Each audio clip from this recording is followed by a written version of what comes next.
Climate change affects several aspects of American life: health, economics, the weather, and possibly this fall, politics. According to a recent survey from the Yale Program on Climate Change Communication, 62% of registered voters across parties prefer a candidate who supports action on global warming. When split into political leanings, 17% of conservative Republicans support it. When it comes to the why for supporting climate action, the Yale study found the most common reason among all voters was to provide a better life for their children and grandchildren. The other top two reasons were to prevent extreme weather events and to prevent the destruction of life on the planet. Let's bring in Anthony Leiserowitz, who co-authored that study. He's the director of Yale's program on climate change communication. Thank you so much for being here. Great to be with you, John. All right. So the Yale poll shows that people care about this issue. But when we asked people in the CBS poll, list, and you can see it there on the screen, list your 7 top things that are major factors in your vote, climate doesn't show up. Yeah. Explain that disconnect. So overall, we find that when we ask people how important will 28 different issues be in determining your vote, climate change comes in right about number 12 among all registered voters. But what gets really interesting is when you break it down by political party. So among liberal Democrats, climate change is number 4. Okay, very, very high in the list. Among moderate conservative Democrats, it's in the middle, about 14. But among all Republicans, it's pretty darn close to the bottom. So if it's going to play a role in this election, it would be basically enthusiasm on the left. Exactly. I mean, one of the key strategies in becoming a president or winning any election is mobilizing your own base to show up and vote. The key demographics for Democrats in particular are young people and people of color, who tend to not vote in proportion to their size in the population. If young people voted at the same level that their parents and grandparents did, most elections wouldn't even be close. So it's really incumbent upon Democrats, if they want to engage those particular groups, young people and people of color, climate change is one of the issues that they care most about. And exactly. Let me ask you now about conservatives, because what your findings show is that moderates and conservatives, the number of people who claim that global warming is not happening has gone up.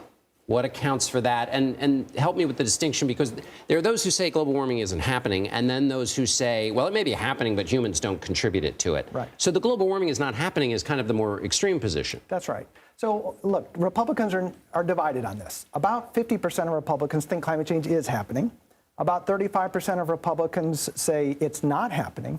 And about the other 15% really just don't know yet.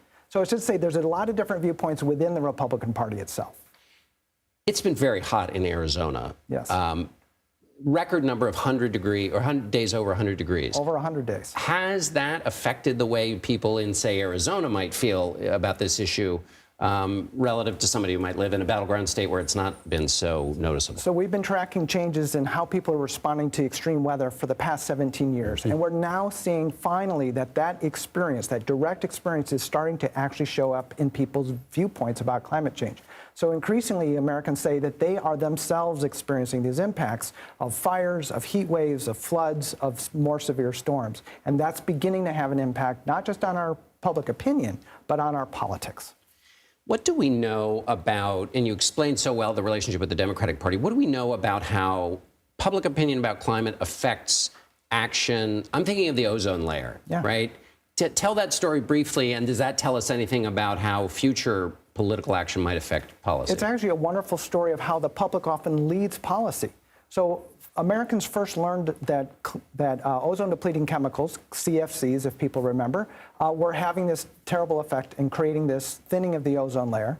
They heard about that through the news media long before policymakers took any action, and they immediately started doing things like stop using hairspray and using spray, underarm deodorant, because, like, why would I destroy the planet just so I can spray my hair? So that actually pre-led the policy change, and leaders actually followed, in that case, the public.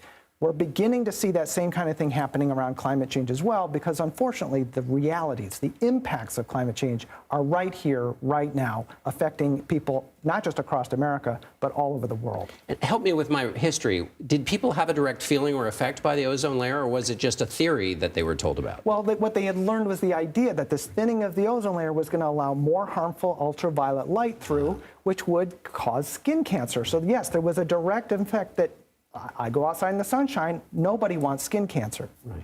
Anthony Leiserowitz, thank you so much for being here with us from the Yale Program on Climate Change Communication.